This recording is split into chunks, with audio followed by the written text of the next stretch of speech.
Wah, tuh kuntilanak tuh. Tuh, ada pocongnya tuh. Awas, di belakang.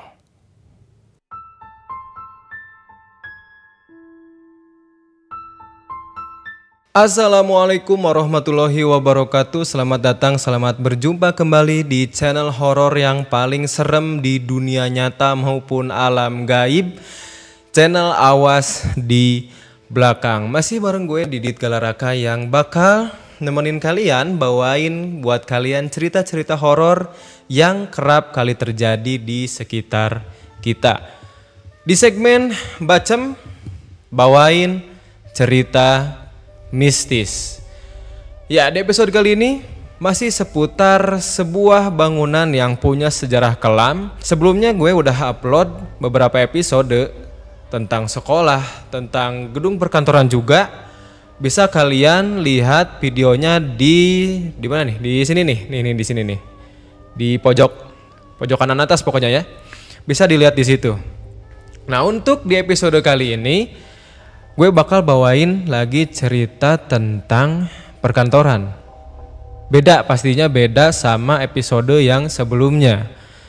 Kali ini dialami oleh seseorang yang bernama Susi, yang mana dia itu kerja di sebuah kantor yang bergelut dengan keuangan. Gue dapat cerita ini dari email ya. Dan buat kalian yang punya cerita, kalian bisa kirim cerita kalian, bisa berupa audio atau bisa berupa tulisan kalian ke email kirimceritahoror@gmail.com, atau bisa langsung DM ke IG gue di @ai_vermadi. Nanti ceritanya bakal gue bawain kayak gini ya. Oke, langsung aja, ini dia ceritanya.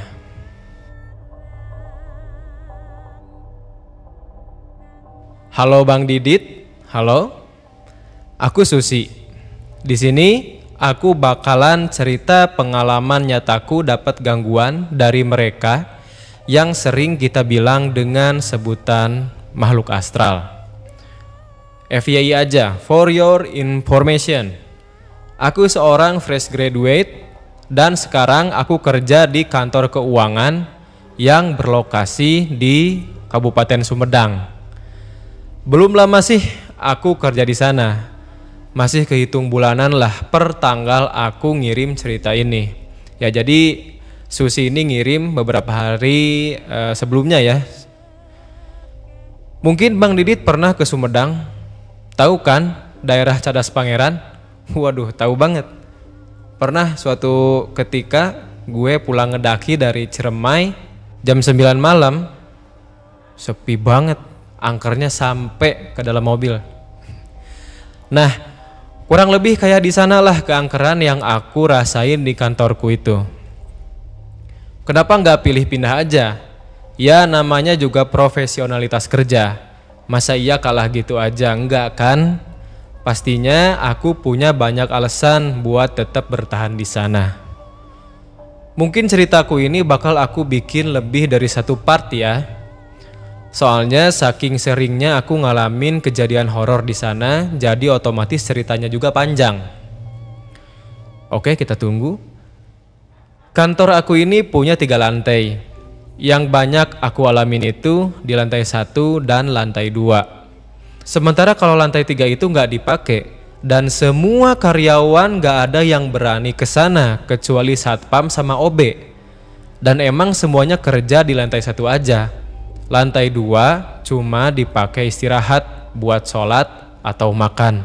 Aku nggak terlalu paham lantai 3 itu alasan nggak dipakainya lagi karena apa. Tapi yang pasti lantai 3 itu sama sekali nggak dipakai, dan ada salah satu spot di sana yang ada di lantai 3 itu jadi tempat favoritnya sosok cewek bergaun merah. Nanti masuk juga sosok itu di ceritaku ini.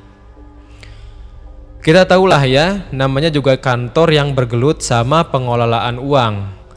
Pakai apa nyimpan uang-uang itu kalau nggak pakai brankas yang emang punya sistem keamanan yang tinggi dan ketat. Brankasnya itu disimpan di salah satu ruangan yang ada di lantai 1.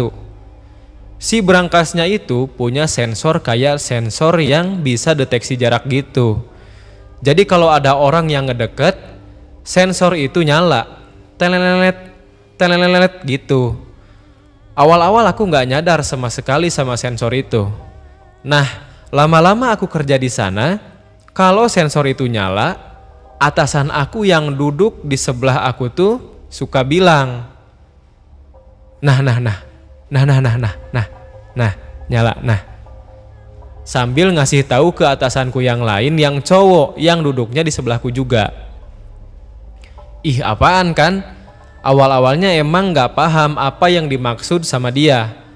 Waktu itu nggak mau terlalu kepo juga. Dan lama setelah itu, aku jadi tahu yang aku bilang tadi, kalau berangkas itu tuh punya sensor jarak yang bakal nyala kalau ada yang mendekat. Masalahnya, waktu suka tiba-tiba nyala gitu, aku suka sekalian mastiin ke setiap sudut ruangan kalau semua karyawan itu emang lagi diem di mejanya masing-masing dan gak ada yang lagi ke ruangan berangkas. Itu artinya siapa yang ngedeket ke berangkas itu. Otomatis aku jadi suka merinding kalau dengar itu nyala sendiri. Dan katanya yang sering ngelihat sosok apa yang ada di berangkas itu tuh orang-orang lama katanya. Kejadian selanjutnya itu waktu hari Kamis. Waktu itu seragam karyawan antara laki-laki sama perempuan tuh dipisah. Simpelnya perempuan pakai warna biru, sementara laki-laki hijau gitulah. Jadi di tempat kerjaku itu ada 4 meja ya. 2 atasanku, 2 lagi itu aku sama staf yang lain yang namanya sebut aja si Arif. Waktu lagi anteng-antengnya kerja nih, si Arif ini pamit sama aku kalau dia itu pengen ke toilet. Setelah si Arif ke toilet, ternyata 2 atasanku itu nggak nyadar kalau si Arif ini udah nggak ada di tempat duduknya. Mereka terus asik-asik aja ngobrol berdua.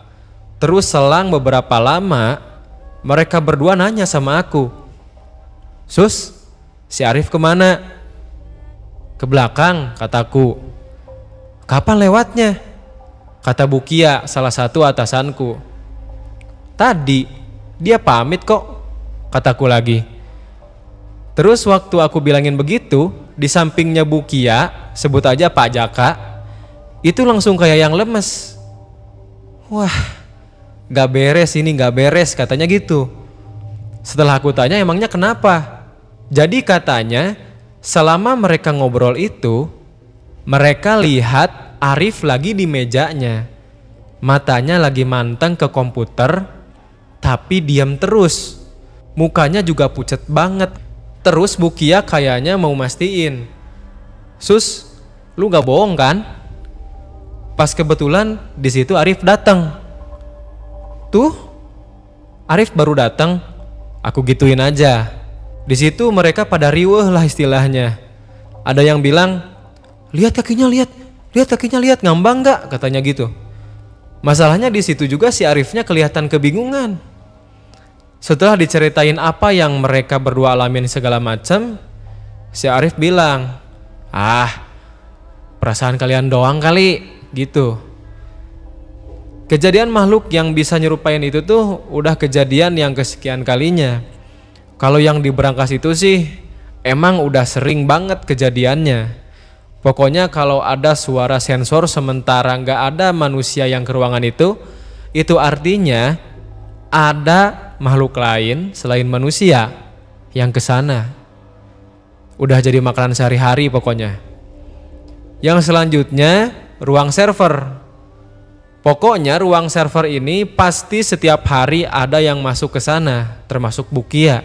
Jadi si ruang server ini tuh kalau kita buka pintunya, di seberangnya itu ada pintu lagi. Nah di pintu yang seberang itu suka ada yang nongol kepalanya doang. Belum lagi merinding lagi. Belum lagi di atas CPU gede yang berjajar itu. Jadi kan kalau ruang server itu pasti ada CPU yang gede-gede banget. Nah di atasnya suka ada sosok yang ngegelantung mainin kakinya. Entah kesuges atau enggak, pas aku masuk ruangan itu perasaannya juga emang gak enak banget. Kayak ada yang merhatiin aku di salah satu sudut mana gitu. Makanya kalau aku masuk ke sana mau nyalain server, aku pasti banyak bilang permisi dan udah itu pergi. Terus waktu makan siang di lantai 2, kejadiannya selalu kalau lagi musim hujan. Lantai 2 ini semua pinggirannya itu terbuat dari kaca. Otomatis kita bisa langsung ngelihat jalanan dari sana. Di lantai 2 itu selain tempat sholat, di sana juga ada 2 kamar mandi, ruangan khusus buat kepala cabang, sama tangga yang ada tepat di pinggir tempat sholat yang jadi akses ke lantai 3, yang cuma dibatasin sama sekat kayu aja. Sekedar tahu aja, kalau aku makan siang tuh selalu diajak sama Bukia. Setelah akhir-akhir aku tahu, ternyata kalau Bukia ngajak makan bareng di lantai 2 tuh karena dia selalu ngerasa merinding dan gak enak kalau makan cuma sendirian. Bukia ini emang sensitif orangnya. Selain dia, Pak Jaka juga sensitif sebenarnya. Waktu langit mulai mendung, Bukia ini gak tahu kenapa ceritanya itu selalu horor. Dan waktu kita asyik tenggelam dalam cerita, bener dong, itu jelas banget tepat dari arah sekat kayu yang ada di tempat sholat, itu kita dengar ada suara yang nyakar-nyakar di sekat kayunya itu. Serek, nah kayak gitu tuh. Nah, waktu pertama kali aku ngalamin itu, aku udah gak nyaman kan. Tapi Bukia malah nahan aku buat diam dulu. Aduh, padahal aku udah gak enak banget kan. Tapi si cakaran itu yang tadi bukannya diem, malah makin sering. Kayak yang nyengajain aja pengen didengar sama kita. Ya aku gak berani ngelihat ke arah sana. Tapi waktu aku lihat Bukia, matanya ini natap ke arah tangga. Terus lama-lama tiba-tiba dia panik, terus ngajakin aku turun. Pas di bawah, Bukia ini bilang kalau dia ternyata ngelihat ada sosok yang turun tangga dari arah lantai 3 dan bukan manusia. Satpam sama OB lagi di bawah. Terus gak ada karyawan yang berani masuk ke lantai 3 kecuali Satpam sama OB. Itu juga si OB selalu minta antar aku ke lantai 3 kalau dia mau ngepel di sana. Selebihnya habis kejadian-kejadian tadi, masih banyak lagi kejadian-kejadian yang lainnya yang lebih serem. Buat cerita yang pertama ini aku cukupin aja, takutnya kepanjangan. Next aku kirim lagi ceritanya secepatnya ya Bang. Makasih. Sama-sama, terima kasih sudah membuat saya merinding Ibu Susi. Oke. Ini malam hampir jam 10 guys. Dibuat merinding, syuting sendirian. Tapi oke ceritanya. Nah buat kalian yang punya cerita-cerita kayak gini, bisa kalian kirim langsung ke email kirimceritahoror@gmail.com, atau bisa langsung DM ke IG gue di @ai_fermadi. Buat kalian yang di YouTube yang belum subscribe channel Awas di Belakang, aduh sayang banget bos. Subscribe dulu biar kalian gak ketinggalan cerita-cerita horor yang gak ada di channel-channel lain. Dan buat kalian yang penggemar Spotify, kalian juga bisa dengerin tayangan ini di Spotify-nya Awas di Belakang. Oke, terima kasih, gitu aja dulu. Assalamualaikum warahmatullahi wabarakatuh. Salam borangan.